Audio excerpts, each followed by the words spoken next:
अस्सलाम वालेकुम। आज के इस लेक्चर में हमने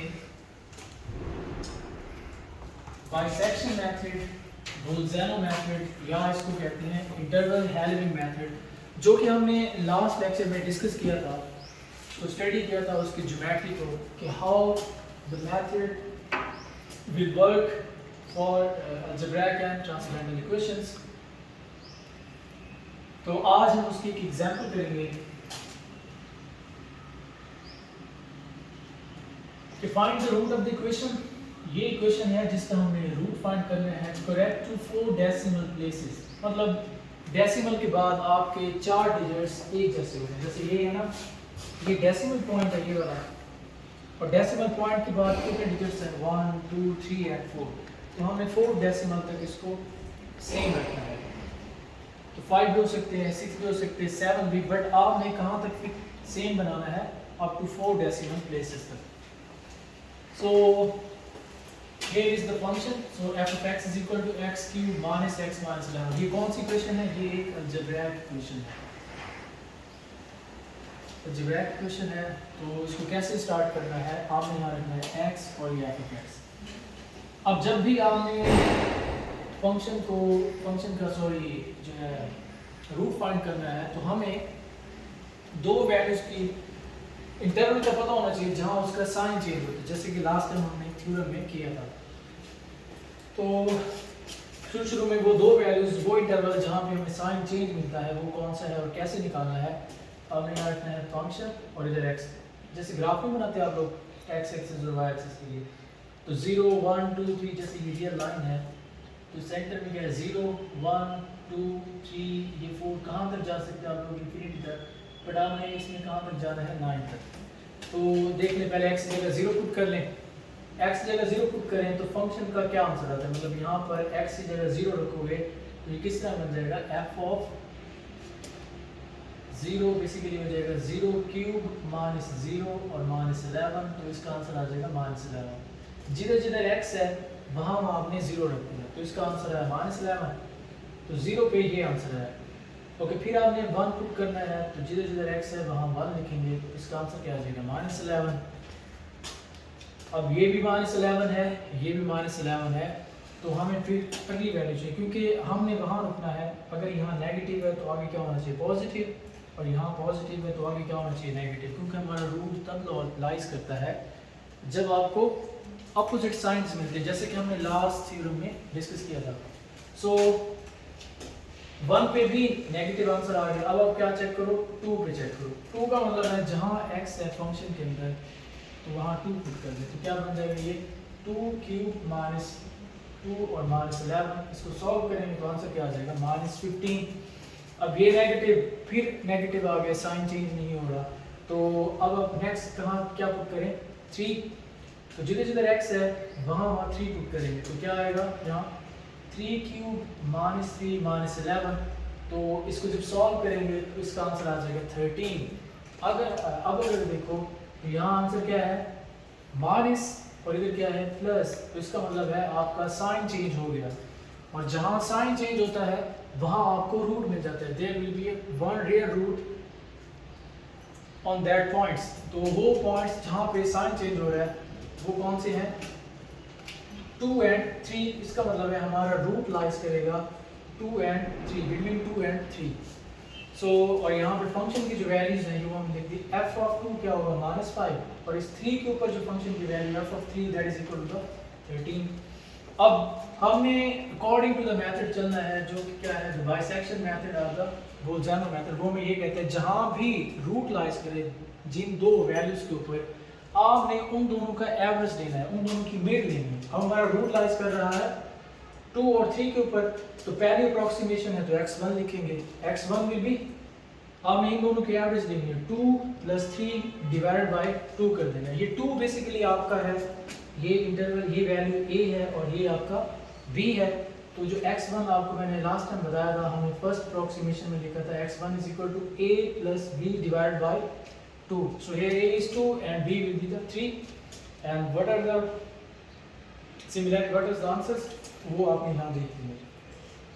जो है ए की जगह हमने 2 पुट किया और बी की जगह हमने 3, so x1 is equal to 2 plus 3 divided by 2। First approximation आपको मिल गई 2.5। अब x1 का जो आंसर आया है ये आपके पास पॉजिटिव है या नेगेटिव है, ज़रा देखिए। पॉजिटिव आया हुआ है, इसके आगे आपने इस तरह पॉजिटिव लिख दिया, ठीक है। अब हमने आ जाना है जी, हाँ ये आंसर पॉजिटिव है। तो फर्दर अगर आप देखें जो भी आपका आंसर है आप उसको वापस उस फंक्शन के अंदर सेट करना है। मतलब आपने x1 निकाला, अभी हमें चाहिए f ऑफ x1। तो f ऑफ x1 का मतलब है जहां x लिखा हुआ है वहां हमें क्या लिखने जाना है, x1। ये बन जाएगा f of x1, f of x1। और x1 की वैल्यू क्या है आपके पास, अभी हमने कंप्यूट की 2.5, तो हमें f ऑफ 2.5 चाहिए। तो f ऑफ 2.5 का मतलब है जिधर जिधर यहाँ x लिखा हुआ है, यहाँ x है, यहाँ x है, तो यहाँ हमने 2.5 लिख दिया है। So it will be 2.5 cube minus 2.5 minus 11। ये मैंने दोबारा लिख दिया। इसको करना है सिंप्लीफाई, तो आपका आंसर आएगा 2.150। अब ये जो आंसर आया है ये पॉजिटिव है, तो मैंने साथ क्या लिख दिया, positive. So f of x1 आपके पास पॉजिटिव आ गया। अब हमने ये चलना है, ये करना है आगे के सेकंड अप्रोक्सीमेशन हमारी कहाँ, मतलब कैसे आप राइट करेंगे और उनका रूट कहाँ चेंज हो रहा है। तो ये जो न्यू वैल्यू है ये f ऑफ x1, ये तो डेफिनेटली है, मतलब आपका रूट एक वैल्यू क्या होगी, x1, क्योंकि रूट कहाँ लाइज करता है, अगर आपको याद हो कि अगर एक वैल्यू है पॉजिटिव और दूसरी क्या हो नेगेटिव, तो उसके दरमियान रूट लाइज करता है। अभी हमारे पास ये वाली वैल्यू क्या है, x1 पॉजिटिव है। इससे पीछे जो आपने फंक्शन की वैल्यूज फाइंड कर ली है वो कौन कौन सी, वो ये वाला शुरू में हमने निकाला है, ये वाला, एक ये है और एक ये है। यहाँ क्या है पॉजिटिव, इस फंक्शन x1 के ऊपर वैल्यू क्या है पॉजिटिव, यहाँ वैल्यू 13 है, ये क्या है पॉजिटिव। तो पॉजिटिव पॉजिटिव के दरमियान तो रूट नहीं लाइज करता, रूट कहाँ लाइज करता है, जहाँ साइन चेंज हो। इससे पीछे क्या पड़ा है, ये f ऑफ 2, और ये क्या है नेगेटिव, और 2 क्या है बेसिकली आपका a है, ये लिखा हुआ नहीं है a और b। तो f ऑफ 2 है आपका, क्या आंसर है, सॉरी जो है f ऑफ a बेसिकली उसका आंसर है -5, और f ऑफ x1 का आंसर ये लिखा हुआ है 2.10। तो ये वाली वैल्यू है नेगेटिव और ये वैल्यू क्या है पॉजिटिव। तो जहाँ साइन चेंज होता है वहाँ रूट लाइज करता है। तो इसका मतलब है आपका रूट कहाँ लाइज कर रहा है, a और x1 के दरमियान। तो जो नेक्स्ट अप्रोक्सीमेशन होगी यहाँ पे लिखा हुआ है therefore the root lies between a and x1। हमें कैसे पता चला इनके दरमियान रूट लाइज करता है, क्योंकि रूट वहाँ लाइज करता है जहाँ आपका साइन चेंज हो। तो a और x1 के ऊपर साइन आपका चेंज हो रहा है, ये नेगेटिव है और ये पॉजिटिव है। सो according to the method the second approximation will, second approximation को किससे डिनोट करेंगे, x2 के साथ। अभी हमारा रूट कहाँ लाइज कर रहे हैं, a और x1 के दरमियान। तो आपने इन दोनों का सम ले लिया, a plus x1 divided by 2, mid point ले लिया, इसको ऐड करके 2 पे डिवाइड कर दिया। अब a आपका है ये गिवन है, a is equal to 2 put कर दिया, x1 अभी आपने फाइंड किया, ये x1 की वैल्यू क्या है 2.5, तो वो यहाँ पुट कर दें और इसको करना है डिवाइड, तो आपका आंसर आ जाएगा 2.2500। आपने दूसरी अप्रोक्सीमेशन भी कर ली। अभी हमने करनी है तीसरी अप्रोक्सीमेशन। तो तीसरी जब अप्रोक्सीमेशन करते हैं तो आपने फिर इस x2 के लिए फंक्शन की वैल्यू भी फाइंड करनी होती है। जैसे x1 निकाला, फौरी आपने क्या निकाला f ऑफ x1, मतलब आप फंक्शन पॉजिटिव आएगा नेगेटिव है, ये अगले रूट के लिए हमें चाहिए होता है। x2 निकाला, अब फौरन आप क्या निकालो f ऑफ x2, x2 की जगह ये वाली वैल्यू पुट कर दें 2.5 जो हमने फाइंड की। अभी हमें ये चाहिए f ऑफ 2.250, जबकि हमारे पास गिवन है f ऑफ x। तो जिधर जिधर x लिखा हुआ है वहां आप क्या लिख दोगे जो आपको चाहिए 2.2500। तो यहाँ क्या आ जाएगा 2.2550, यहाँ 2.2500 और ये आंसर ये सेट कर ली। इसको जब आप सॉल्व करेंगे इसका आंसर आ जाएगा ये। अब ये जो आंसर है पॉजिटिव है या नेगेटिव है, उसके साथ तो माइनस है already, the value is negative, तो ये नेगेटिव है। तो जब आपका थर्ड अप्रोक्सीमेशन में, so therefore the root lies between जो आप न्यू वैल्यू फाइंड कर लोगे तो x2 तो डेफिनेटली आएगा। अब x2 के साथ क्या वैल्यू आपने लगानी है वो आपको यहाँ से आपने बैकवर्ड जाना है, जो पहले आपको वैल्यू मिल जाए। मतलब ये नेगेटिव है, इससे पहले ये f of x2 है, इससे पहले आपने क्या फाइंड किया होगा f of x1, तो ये है नेगेटिव और इससे पहले जो आपने f of x1 फाइंड किया वो क्या है पॉजिटिव। इन दोनों के दरमियान साइन क्या हो रहा है चेंज, तो आपका रूट कहाँ लाइज करेगा x2 और x1 के दरमियान। तो इसलिए हमने अगली अप्रोक्सीमेशन में x2 plus x1 divide by 2 कर दिया और ये हमारा क्या हो जाएगा थर्ड अप्रोक्सीमेशन। अब x1 की वैल्यू आप ऑलरेडी निकाल चुके हो, ये है x1 और जो x2 है वो अभी हमने यहाँ से कंप्यूट किया, x2 की वैल्यू ये है वो अब यहाँ सेट कर लें तो आपको क्या मिल जाएगा ये x3 की वैल्यू थर्ड अप्रोक्सीमेशन हमने फाइंड कर ली। अभी हमें करना है फोर्थ अप्रोक्सीमेशन। तो फोर्थ में जाने के लिए जैसे ही आप x3 निकालें फौरन आप f of x3 निकालें कि इस x3 के ऊपर फंक्शन की क्या वैल्यू होती है। तो जब आप x3 फाइंड करेंगे f of x3 की जगह उसकी ये वैल्यू सेट कर दें 2.350। अब ये निकालना है, ये कैसे आएगा फंक्शन में जहाँ जहाँ x लिखा होगा ना वहाँ ये पुट कर दें, जैसे ये वाली निकालें तो आपको ये रिजल्ट मिलेगा। अब ये जो रिजल्ट है क्लियरली नजर आ रहा है, ये एक पॉजिटिव आंसर है, ठीक है। So therefore the root lies between, अब रूट कहाँ लाइज करेगा ये x3 तो डेफिनेटली आएगी, जो न्यू वैल्यू आएगी ना वो तो डेफिनेटली आएगी, x3 तो आ गई। अब इसके साथ हमने ऐड किसको करना है, तो आपने इससे पहले जो वैल्यूज रिपीट की हुई है उसको चेक आउट करना है। f of x3 ये निकाला, अच्छा इससे पहले आपने क्या निकाला हुआ है f of x2, f of x3 इससे पहले क्या निकाला f of x2। अब ये पॉजिटिव है और ये नेगेटिव है, इन दोनों के दरमियान साइन चेंज हो रहा है तो आपने इन दोनों का सम लेना। फॉर एग्जांपल ये नेगेटिव ना होता, ये क्या आ जाता पॉजिटिव, तो तब आप x3 के साथ x2 ना लेते क्योंकि आपने वो वैल्यू लेनी है जहाँ साइन चेंज हो रहा हो। आप x2 ना ले लेते, आप उससे पिछली वैल्यू में जाते, ये भी पॉजिटिव है, आप उससे पिछली वैल्यू में जाते, जैसे ये नेगेटिव है तो आप लिखते कि यार जो है x3 और a के दरमियान रूट लाइज कर रहे हैं क्योंकि ये नेगेटिव है और ये पॉजिटिव है, आपको साइन चेंज मिल रहा है। तो आपने यहाँ से बैकवर्ड जाना है, जो फर्स्ट वैल्यू जहाँ पे साइन चेंज हो रहा होगा आपने वो लेनी है। x3 था, इससे पहले आपने फाइंड किया होगा x2, ये है पॉजिटिव तो ये नेगेटिव, इन दोनों के दरमियान रूट लाइज करेगा x3 और x2 के दरमियान। तो जो अगली अप्रोक्सीमेशन होगी सो x4 will be x3 plus x2 divide by 2 कर देना आप लोगों ने। 2 और 3, x2 की वैल्यू ये है, x3 की वैल्यू आप ऑलरेडी निकाल चुके हो वो यहाँ पुट कर देनी है। तो आपने x4 इतनी आपने फोर्थ अप्रोक्सीमेशन फाइंड कर ली। अभी जैसे ही x4 फाइंड करते हैं आप फौरन क्या निकालते हैं f of x4, जैसे आपने x1 निकाला तो फौरन क्या निकाला f of x1, x2 compute किया f of x2 निकाला, x3 कंप्यूट किया तो फौरन f of x3 निकाला। इस तरह फोल्ड करेंगे तो f of x4, f of x4 का मतलब है कि इसके ऊपर फंक्शन की क्या वैल्यू है। तो इधर फंक्शन में जहाँ जहाँ x लिखा हुआ है वहाँ आप क्या पुट कर दोगे 2.3125, तो इसका आंसर आ जाएगा ये। अब ये जो आंसर है आपको क्लियरली नजर आ रहा है, ये आंसर क्या है नेगेटिव। तो जो रूट अब आपको लाइज करेगा एक तो होगा x4 जो न्यू वैल्यू होती है, x4 डेफिनेटली है। अब इसके साथ हमने किसको लेना है, आपने बैकवर्ड चलना है, f of x4 है, 4 से पहले आप क्या निकालोगे f of x3, f of x3 क्या है पॉजिटिव, तो ये है नेगेटिव और ये है पॉजिटिव, इसका मतलब है साइन चेंज हो रहा है तो रूट लाइज करेगा x4 और x3 के दरमियान। तो जो अगली इटरेशन है इन दोनों का सम होगा x3 plus x4 divide by 2। ये कौन सी इटरेशन हो जाएगी, फिफ्थ इटरेशन और फिफ्थ अप्रोक्सीमेशन। x5 का आंसर आ गया जी 2.3430।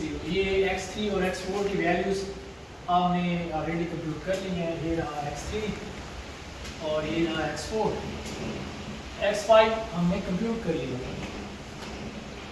फर्दर है हमारे पास जैसे ही x5 निकाला आपने फौरन क्या निकालना है f of x5, तो x5 की वैल्यू सेट कर दूँ, x5 क्या है ये है 2.3437। तो जहाँ जहाँ यहाँ पे x लिखा हुआ है वहाँ आपने पुट कर देना है 2.3437। 37, तो ये उसका क्यूब और ये, तो आपके पास ये आंसर आ जाएगा। एफ एक्स वाई क्या आया, ये नेगेटिव आ गया, तो अगले इटरेशन में x5 तो डेफिनेटली आएगा। अब इसके साथ ऐड किसको करें, आपने देखना है इससे पीछे जो आप क्या क्या फाइंड कर चुके हो। एफ ऑफ एक्स 5 है, इससे पहले क्या निकाला, एफ ऑफ एक्स 4, अब ये नेगेटिव है वो भी नेगेटिव है, तो ये तो साइन चेंज नहीं हो रहा, तो इसका मतलब है x5 के साथ आप x4 नहीं ले सकते।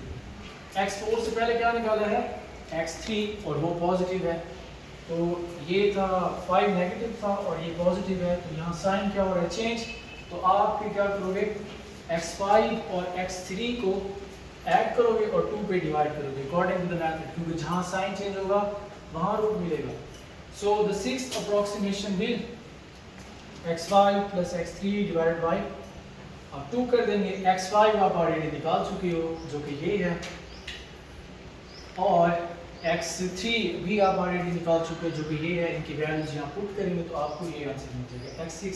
अब ये आपने रुकना कहाँ है, मतलब ये प्रोसेस तो आप चलाते चले जाओगे, इसी तरह आपने x7, 8, 9, 10, 11, 12, 13, अब x14 निकालोगे, 14 आइट्रेशन करोगे तो उसका आंसर ये आएगा।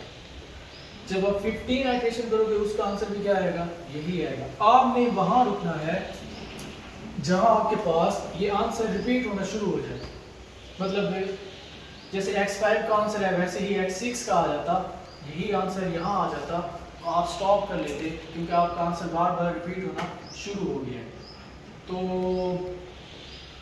इसी तरह प्रोसेस चलते चलते जब आप x14 और 15 तक जाएंगे आपका आंसर ये बार बार रिपीट होना शुरू हो जाएगा। डेसिमल के बाद आपके 4 डिजिट्स ये रिपीट होना शुरू हो गया है, तो जो रिपीट हो रहा होगा वही इसका रूट होगा। Hence the required root is, ये जो रिपीट हो रहा है 2.376 आपका रूट है, और ये सारा मेथड क्या है, द बुल्ज़ानो मेथड और द बाइसेक्शन मेथड और इंटरवल हैलिंग मेथड।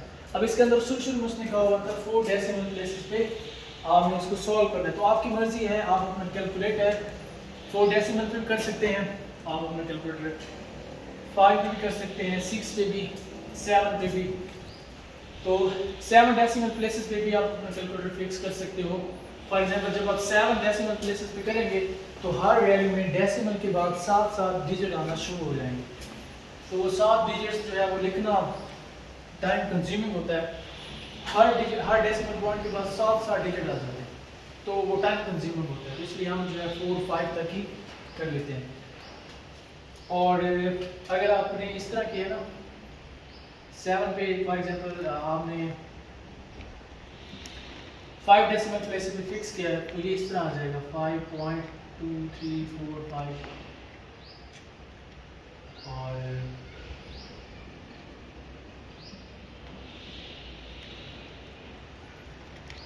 अगर हमने 5 डेसिमल प्लेसेस पे इसको फिक्स किया होता तो डेसिमल के बाद हमारे इस तरह 5 नंबर आना शुरू हो जाता है। ये डेसिमल के बाद कितने डिजिट्स हैं, 1, 2, 3, 4, 5, ठीक है, और इधर भी 5 डिजिट्स हैं। अब उसने हमें कहा हुआ है कि आपने इसको रूट को फाइंड करना है 4 डेसिमल प्लेसेस तक, तो आपने जो है डेसिमल के बाद 4 डिजिट तक सेम करना होता है। ये सेम नहीं आ रहा, यहाँ 5 है, यहाँ 7 है, अगले नंबर्स को कुछ नहीं कहना क्योंकि अकॉर्डिंग टू द क्वेश्चन उसने हमें सिर्फ 4 डेसिमल का कहा हुआ है। तो ये अगर आप देखें तो 4 डेसिमल जब रिपीट हो रहे हैं ना तो आप लिखेंगे कि जो x है बेसिकली वो 5.1234 जो रिपीट हो रहा है वही इसका रूट होगा। ये मैंने कुछ एग्जांपल दिए, तो आपकी मर्जी है आप जहाँ पे फिक्स कर ले कैलकुलेटर को। अब जितनी ज़्यादा इसमें डेसिमल प्लेसेस पे फिक्स करेंगे, मतलब 7 पे 8 पे, तो आपकी आइट्रेशंस कम होंगी क्योंकि जैसे ही आप अगली टर्म्स को छोड़ देते हो जिसकी वजह से एरर आ जाता है तो हमें आइट्रेशंस को ज़्यादा करना पड़ता है।